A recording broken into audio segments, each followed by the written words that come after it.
दोस्तों, मैं रवि सिन्हा। आज हम बात करने वाले हैं भारतीय फैमिली लॉ के बारे में।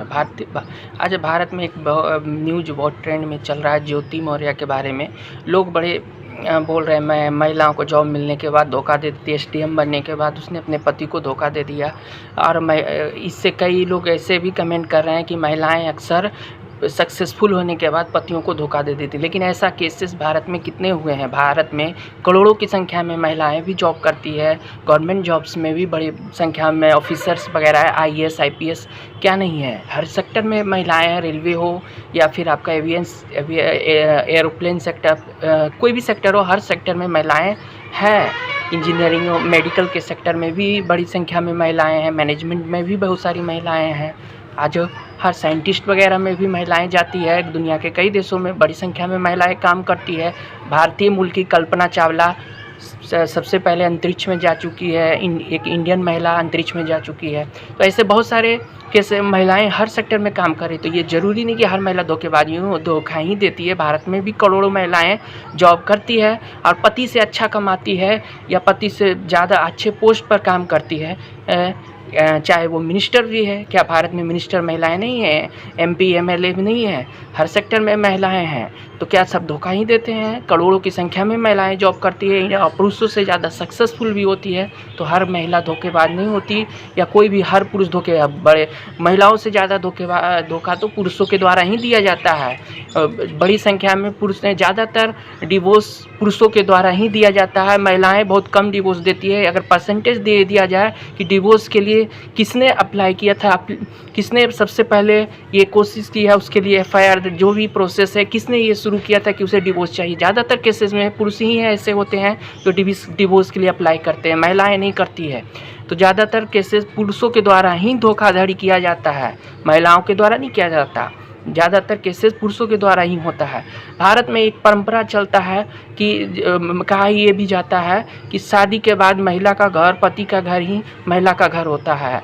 क्योंकि शादी के बाद एक कहावत ये भी चलता है कि घर से डोली में निकलती है और पति के घर से अर्थी में जाती है।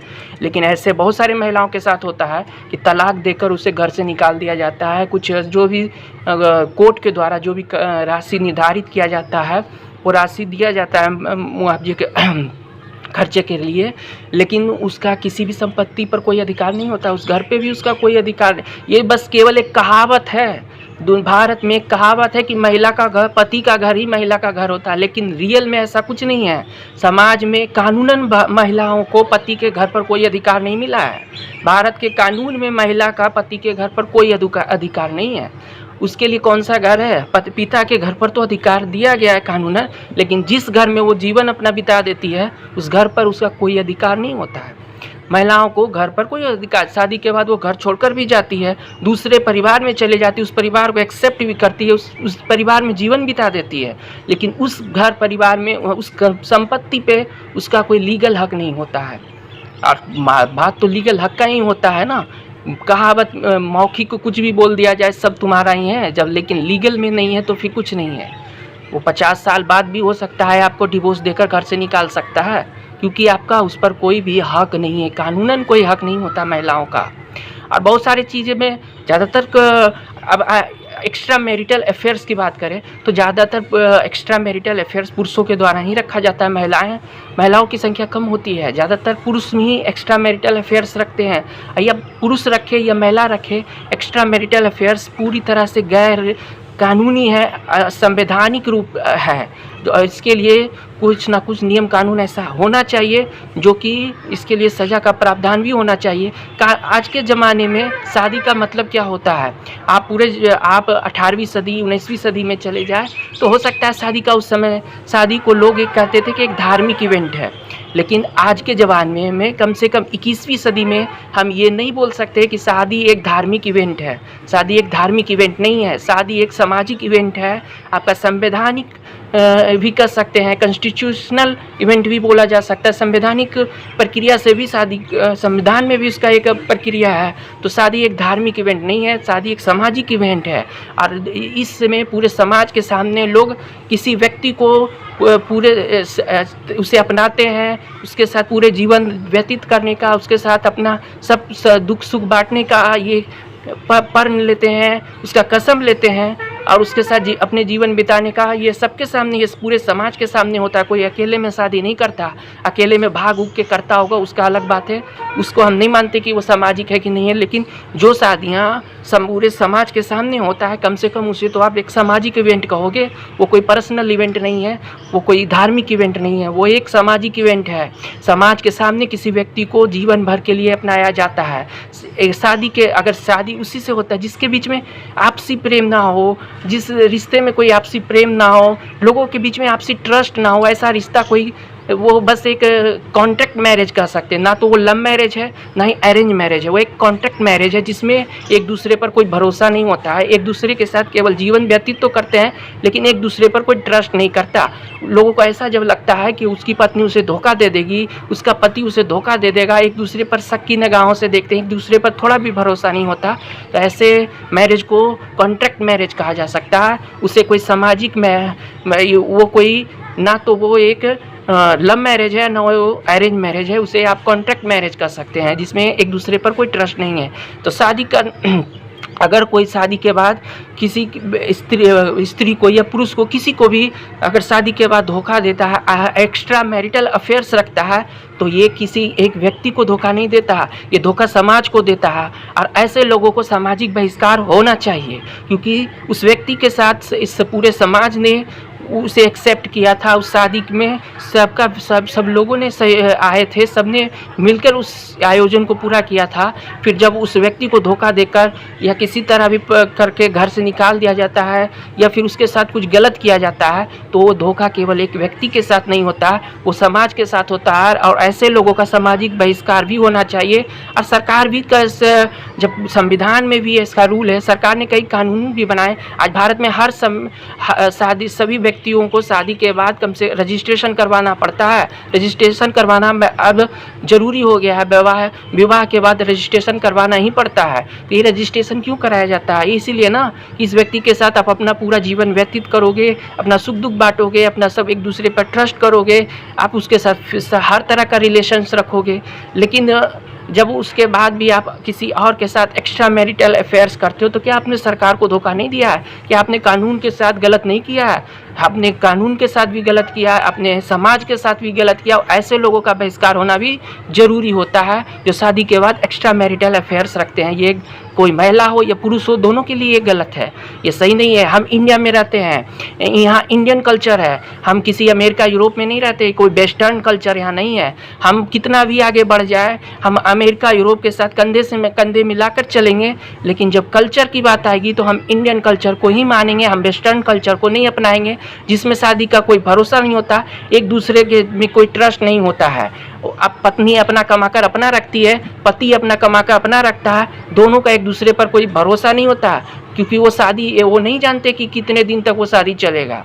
बहुतों लोगों का वहाँ शादी टूटता है, कई से शादियाँ करते हैं, कितनों का तलाक होता है, कोई 2 तलाक, कोई 3 तलाक, कितने तलाक हो जाएंगे उसका कोई भरोसा नहीं है। तो एक वेस्टर्न कल्चर है, लेकिन इंडिया में आज भी मैक्सिमम लोग 95% से या उससे भी अधिक लोग शादी जब करते हैं तो उसे पूरा जीवन बिताते हैं, चाहे कैसे भी करें, किसी भी, चाहे लव मैरिज करे या अरेंज मैरिज करे, कुछ भी करे, लेकिन लगभग मैक्सिमम लोगों का शादी को जब करते हैं तो उसे पूरा जीवन व्यतीत करते। बहुत कम केसेस ऐसे आते हैं जिसमें शादी टूटता है या डिवोर्स होता है, लेकिन जो भी होता है तो उसके लिए कानून का तो प्रावधान होना ही चाहिए, क्योंकि जिसके साथ भी अत्याचार होता है उसके लिए कानून तो होना चाहिए। जितने लोगों के साथ भी हो उसके लिए एक कानून होना चाहिए, ऐसा एक कानून बनना चाहिए जो सबके लिए सही हो। क्योंकि जो 1955 में हिंदू मैरिज एक्ट भी बना है उसमें भी कुछ त्रुटियां हैं, उस सबका सुधार होना चाहिए। महिला का भी कुछ भी सालों बाद, 5 साल बाद, 10 साल बाद, लेकिन पति के संपत्ति पे महिला का भी अधिकार होना चाहिए। क्योंकि जब ये कहावत कहा जाता है कि पति का घर ही महिला का अपना घर होता है, तो उस घर पे उसका कानूनन अधिकार क्यों नहीं होता है? उस घर पे उसका कानूनन अधिकार तो होना चाहिए ना। तो वो 5 साल में हो, 10 साल में हो, लेकिन ऐसा होना चाहिए। जिस घर में 50-50 साल रह जाते उस घर पे उसका कोई अधिकार नहीं हो पाता, तो ये तो फिर गलत है। ऐसे तो 10 साल किसी भी देश में चले जाइए, 5-10 साल रह जाइएगा तो आपको वहाँ का नागरिकता मिल जाता है, लेकिन जीवन भर जिस घर में रहते हैं उस घर पे हमारा कोई कानूनन अधिकार नहीं होता। तो ऐसा तो इस कानून में सुधार होना बहुत ज़रूरी है। और ख़ास करके महिला के अधिकार को भी देखना है, पुरुष के साथ भी कोई अत्याचार ना हो। अगर पुरुष महिला के द्वारा भी शादी के बाद कुछ संपत्तियां अगर खरीदी जाती है तो फिर पुरुषों का भी उस पर कोई अधिकार होना चाहिए, उसके लिए भी कुछ कानून बनने चाहिए। इसलिए नया कानून एक आना चाहिए जो सबके लिए एक समान कानून हो और जो आज के मॉडल के हिसाब से बना हो, आज के समस्याओं के हिसाब से बना हो। बच्चों के लिए भी सोचना चाहिए कि उनके फ्यूचर के बारे में सोचना चाहिए कि उनके लिए अच्छी शिक्षा के लिए कौन खर्चा देगा, पति देगा या पत्नी देगी, कौन रखेगा, उसके शिक्षा का खर्चा कौन उठाएगा, उसके रहने खाने का खर्चा, हर तरह से उसे ऐसा ना हो कि बच्चे का जीवन भी बर्बाद हो जाए, किसी भी धर्म का हो। लेकिन सबके अधिकार को देखना चाहिए कि ना तो पुरुषों के साथ कोई अत्याचार हो और ना ही महिलाओं के साथ कोई अत्याचार हो, ना ही बच्चों के साथ कुछ गलत हो। सबके अधिकार को देखना चाहिए कि एक समान अधिकार सबको मिलना चाहिए। हर समय के अनुसार कानून का बदलना जरूरी होता है। ऐसे कानून जिसमें त्रुटियां आ जाती है समय के अनुसार उसके बदलना जरूरी होता है। और जिस रिश्ते में आपसी प्रेम या आपसी ट्रस्ट ने एक दूसरे पे भरोसा नहीं होता, वो उस रिश्ता एक खोखला रिश्ता होता है। क्योंकि जिस व्यक्ति पर आपका भरोसा नहीं है, इसका मतलब उसके साथ आपका रिलेशन सही नहीं है। आप उस व्यक्ति पे ट्रस्ट ही नहीं करते तो कैसे कर सकते हो कि आप उसके साथ पूरा जीवन हंसी खुशी बिता लोगे? बिता ही नहीं सकते। आपका उसके साथ ट्रस्ट सबसे बड़ा चीज़ होता है। जिस रिश्ते में, जिस व्यक्ति के साथ हम 24 घंटे रहते हैं, अगर उस पर हमको भरोसा ही नहीं है तो कैसे कहोगे कि हम इससे बहुत प्रेम करते हैं? कोई प्रेम नहीं होता, वो सब बस केवल एक दिखावा ही हो सकता है। क्योंकि अगर आपका उस पर भरोसा होता, अगर आपको उससे प्रेम होता तो आपका उस पर ट्रस्ट भी होता। शादी एक ऐसा चीज़ नहीं है कि जो आज इसके साथ है कल उसके साथ है। शादी होता क्यों है? इसीलिए होता है ना कि इस व्यक्ति को हम जीवन भर के लिए अपना जीवन साथी मानते हैं और इसके साथ हर सुख दुख में इसके साथ रहेंगे और इसका एक दूसरे के साथ हम एक दूसरे के साथ अपना पूरा जीवन हंसी खुशी व्यतीत करेंगे। ये इसलिए शादी नहीं होता कि 6 महीना उसके साथ, 2 साल उसके साथ, 5 साल उसके साथ। ये सब वेस्टर्न कल्चर है, इंडियन कल्चर नहीं है कि एक आदमी कितनी शादियां करेगा। इसका कोई भरोसा नहीं कि शादी कितने साल होगा। अपना संपत्ति वो रखेगा, अपना संपत्ति वो रखेगा, किसी के संपत्ति पर किसी का क्योंकि कोई जानता ही नहीं कि कितने दिन शादी चलेगा। क्या इंडिया में भी वही कल्चर आएगा? हम डेवलपमेंट तो करेंगे, हम दुनिया के साथ साथ चलेंगे, हम इसरो को भी डेवलप करें, हम चांद पर भी जाएंगे, हम मंगल ग्रह पर भी जाएंगे। लेकिन हम वो ऐसा नहीं है कि हम वेस्टर्न कल्चर को, ऐसे कल्चर को अपना लेंगे जिसमें पूरी तरह से गलत हो, जो कि जिसमें कोई अपना एक्स्ट्रा मैरिटल अफेयर भी सब कुछ जायज़ हो, जिसमें शादी से पहले भी अफेयर जायज़ हो, शादी के बाद भी अफेयर जायज़ हो और शादी का कोई भरोसा ना हो कि कितने दिन ये शादी चलेगा, कितने दिन नहीं चलेगा। हमें अपने इंडियन कल्चर पर फोकस करना होगा। हाँ, कुछ त्रुटियां जो है उसमें सुधार होना चाहिए, लेकिन ऐसा भी ना हो कि हम अपने पूरे कल्चर को भूल जाएं। विकास होना अच्छी बात है, लेकिन हमें अपने कल्चर को ध्यान में रखना चाहिए, अपने कल्चर को नहीं भूलना चाहिए, कल्चर को ध्यान में जरूर रखना चाहिए। क्योंकि एक समाज में एक व्यवस्था का होना जरूरी होता है, उसी से ही एक सभ्य समाज चलता है।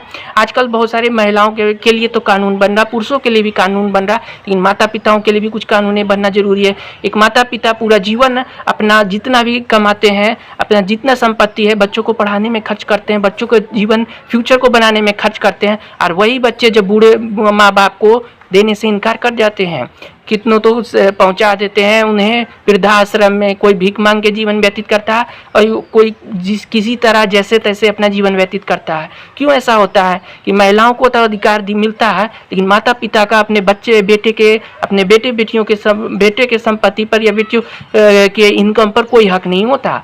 उनके लिए भी तो गुजारा भत्ता का कोई हक होना चाहिए। जिस तरह महिलाओं को गुजारा भत्ता देने का कोई प्रावधान है, तो ऐसा प्रावधान होना चाहिए। हो सकता है जिसके साथ भी हो, जितने लोगों के साथ भी हो, ऐसी घटनाएं होता हो कि उन्हें नहीं मिलता, अगर वैसा व्यवस्था, अगर बेटे के द्वारा या बेटियों उन्हें कुछ सहयोग नहीं मिलता, उनके साथ जातियाँ किया जाता है, तो ऐसा भारत में कानून होना चाहिए कि उनके साथ भी जातियाँ ना हो और उन्हें भी गुजारा भत्ता देने का कोई प्रावधान होना चाहिए। कोर्ट से वो भी गुजारे भत्ते का डिमांड कर सके, क्योंकि उन्होंने भी जीवन भर जितना कमाया था वो अपने बेटे बेटियों में ही लगाया था, उनको फ्यूचर बनाने में, उनको पढ़ाने में, और जब उनकी बारी आती है तो उनके पास कुछ नहीं होता।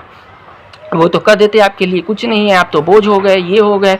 तो कैसे लोग भरोसा करेंगे, कैसे लोग अपने अच्छे से अच्छा शिक्षा दिलाएंगे? क्योंकि हो सकता है वो जब बड़ा होकर अमेरिका यूरोप चला जाएगा तो उसके बाद वो पूछेगा ही नहीं। ये तो बेटों में भी हो, बच्चों आजकल तो हर बहुतों घरों में ऐसा होता है कि अक्सर यही हो रहा है कि जब बेटे बेटियां उनके बच्चे सक्सेसफुल हो जाते हैं तो माता पिता को ही ऐसा समझने लगते हैं कि अब ये तो बोझ हो गए हैं, अब इनका कोई काम नहीं रह गया है। लेकिन ये नहीं जानते उनको सक्सेसफुल बनाने में उनका भी कुछ योगदान था, ऐसे ही वो नहीं बन गए। तो इसके लिए भी देश में कुछ कानून होना चाहिए, क्योंकि जितने लोगों के साथ भी गलत होता हो उतने लोगों को न्याय मिलना चाहिए। तो इस देश में कुछ समय के अनुसार कुछ ना कुछ कानून बनना चाहिए। जब भी गलत होते हैं, किसी के साथ भी गलत होता है तो ऐसे कानून बनना चाहिए। अब रही बात महिलाओं की शिक्षा की, तो ज़रूरी नहीं है कि महिलाएं शिक्षा लेकर कोई जॉब ही करे। शिक्षा लेना आज की ज़रूरी है। दुनिया बहुत तेज़ी से बढ़ रहा है, भारत बहुत तेज़ी से विकास कर रहा है। कुछ साल ऐसे होंगे 10-15 साल बाद,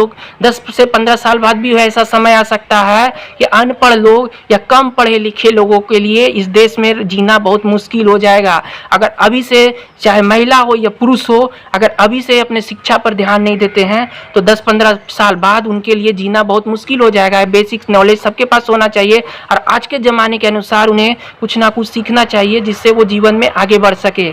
इसलिए लोगों को आज से जल्द, मतलब आज के जीवन में भी, और आजकल तो ऑनलाइन शिक्षा का बहुत अच्छा क्रेज है। दिन भर काम भी किए तो रात में आधा घंटा 1 घंटा भी पढ़ लिए तो कुछ सालों में हमें अच्छे नॉलेज मिल जाएगा और कुछ ना कुछ हमें जानकारियाँ हो जाएगा जिससे कि हमारा जीवन बेहतर होगा और हमें 10-15 साल बाद भी हमें जीने में कोई कठिनाइयाँ नहीं होगी।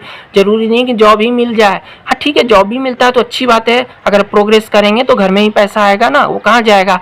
सब नाम भी होता है, पहचान भी बनता है, सम्मान भी मिलता है। जॉब मिलने के बाद भी बहुत सारी चीज़ें होता है और टाइम पास भी होता है, बहुत कुछ सीखने को भी मिलता है। तो इसलिए जॉब मिलता है तो जॉब नहीं भी मिलता तो कम से कम हमें इतना एजुकेशन तो, इतना तो शिक्षा होना चाहिए कि कम से कम हम एक बेहतर जीवन जी सके। ऐसा तो ना हो कि जीवन जीना ही कठिन हो जाए, क्योंकि धीरे धीरे दुनिया बदलते जा रहा है, बहुत तेज़ी से डेवलप हो रहा है और जो अनपढ़ लोग रहेंगे उन्हें जीना बहुत मुश्किल हो जाएगा।